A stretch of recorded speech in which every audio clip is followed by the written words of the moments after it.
Hey guys, welcome back to The Horror with your hostess with the most, Annabelle, as always. Welcome back. So today we are obviously continuing our Friday 13th marathon, franchise marathon, I should say. We are going to Jason X, one that I've been dreading revisiting. I've been kind of putting it off for a while. Watched it the other day, and quite honestly, I feel like I have been very, very critical about this movie. I've always kind of panned it. I've always really kind of dismissed it from the series and everything. And honestly, with revisiting it the other day, it's okay. I'm definitely not like all team Jason X or anything, but you know what? For what it is, it's okay. It's definitely not anything, obviously, that I'm over the moon about or anything, but it's got its little moments for me that I kind of enjoy. I understand why there are fans of this movie, why some people really, really do enjoy this movie.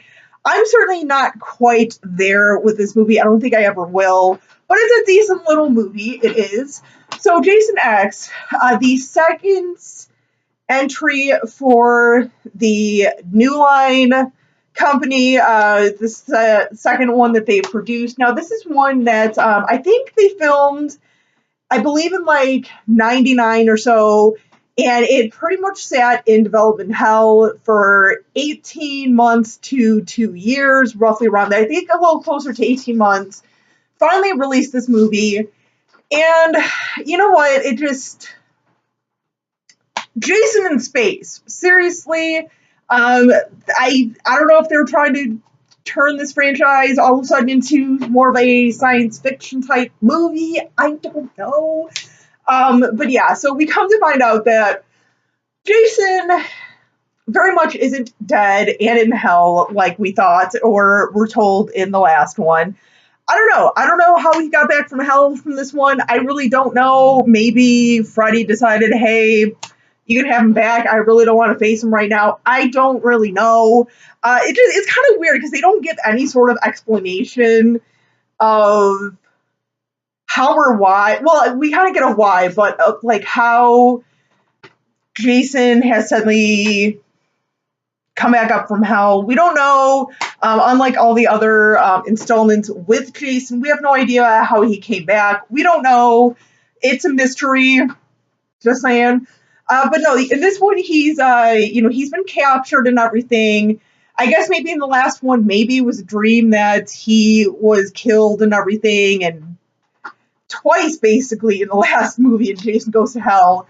I guess maybe instead of the FBI gunning him down and everything, maybe they did gun him down and they captured him and they just decided, hey, he's dying. We're just kind of like, keep him locked up and do some experiments on him. I know that in the movie, though, I know in Jason X, they did kind of say, like, oh, yeah, they tried, like hanging him, burning him, shooting him, this, that, and all that, everything else imaginable under the sun to try and kill someone. Jason just wouldn't die because he's Jason.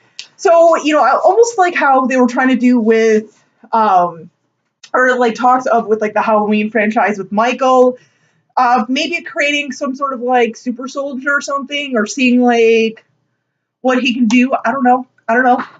But yeah, this one, it takes place, it starts off sort of in the future, in the near future, and then once Freddy, not Freddy, sorry, I literally just finished watching Freddy vs. Jason, so you guys know that review's coming up. Wait, I lost my train of thought now. What the hell? Oh yeah, so this one, it kind of starts off a little bit in the near future, and then once Jason and the one female lead gets frozen, we then skip forward 400 years in the future.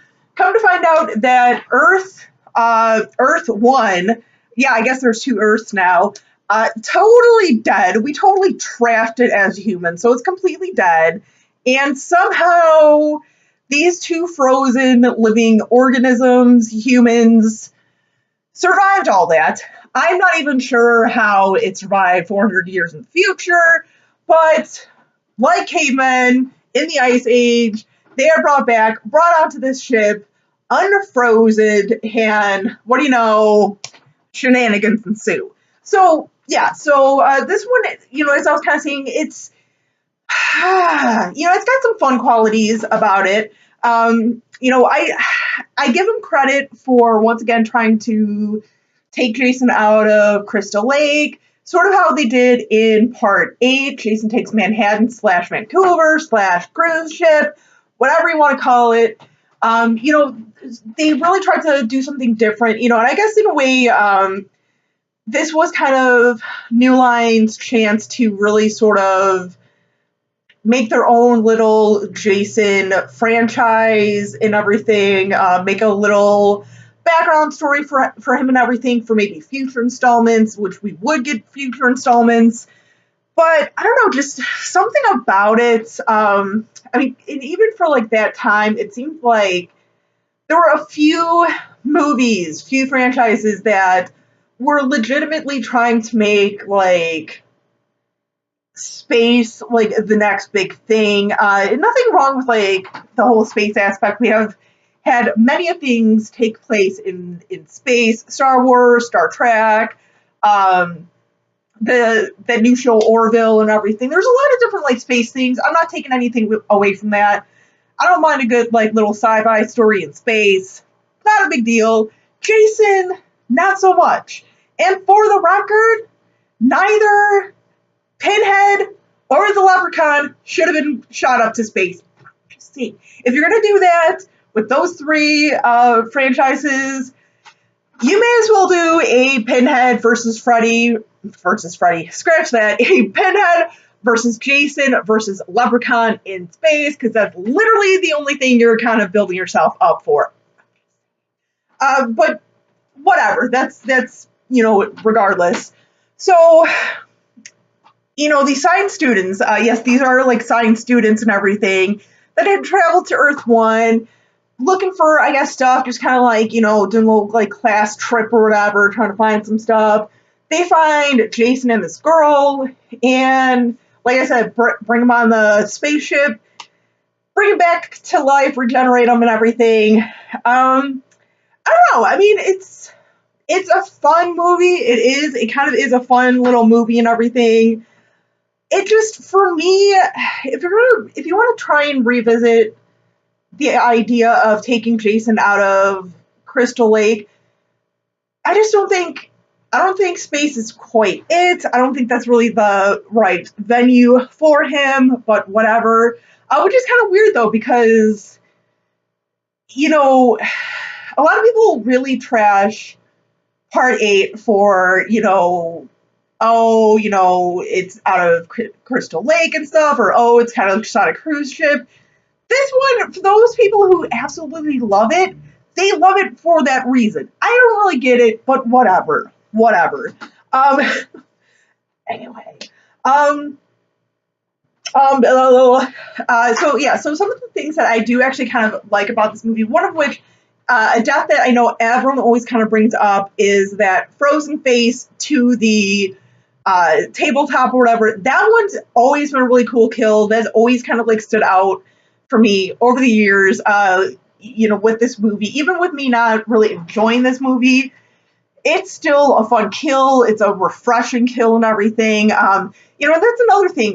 There is some good, refreshing kills in this movie. I think that's kind of what won me over a little bit with this movie is it's got some fun little kills and everything.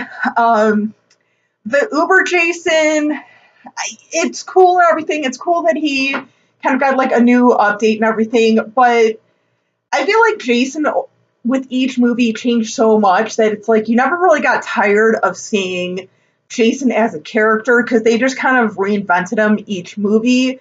But like that Uber Jason towards the end always reminded me, and I know that these costumes and characters are very different. I know it's very the aesthetics and everything.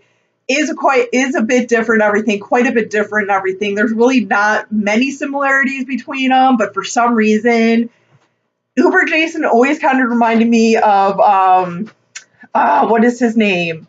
Lord Zed from the original Mighty Morphin Power Rangers, the one villain that kind of came on later in the series and was like Rita Repulsive's husband or something at one point. I don't know, but for some reason, Jason always kind of reminds me of that character after he gets his nice little like upgrade and everything, but whatever.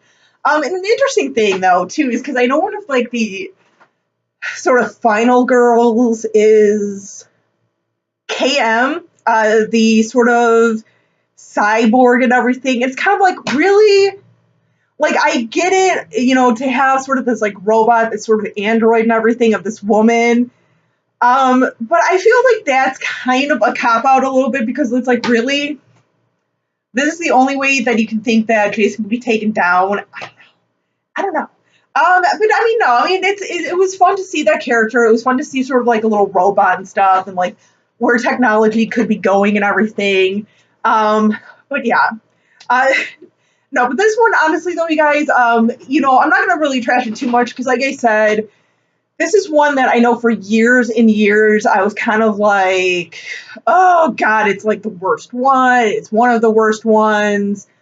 But like I said, with watching it the other day, revisiting it, it's not as bad as I was telling myself. It's still not. It's still a pretty low entry for me in the franchise, but it's still a fun one to visit. It's just a good old fashioned fun time. I feel not a terrible movie. Still, like I said, still pretty low for me. Whatever.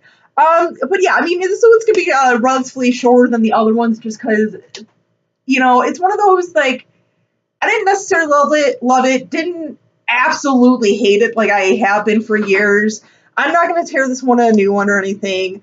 But yeah, let me know what you guys thought of Jason X. Sorry it's a little shorter. It's not as detailed about this one, only because I have not obsessively watched this one like I have the rest. So. But anyway, guys, thanks for watching. Don't forget to let me know your thoughts on Jason X. And you know what? I'll even back the question. Do you guys feel that the KM character, the android, robot, whatever, do you feel like that was a little bit of like a cop-out for a final girl? Or do you guys really enjoy KM as a character and everything? Let me know what you guys think. Till next time, as always, stay creepy, classy, and a little bit sassy.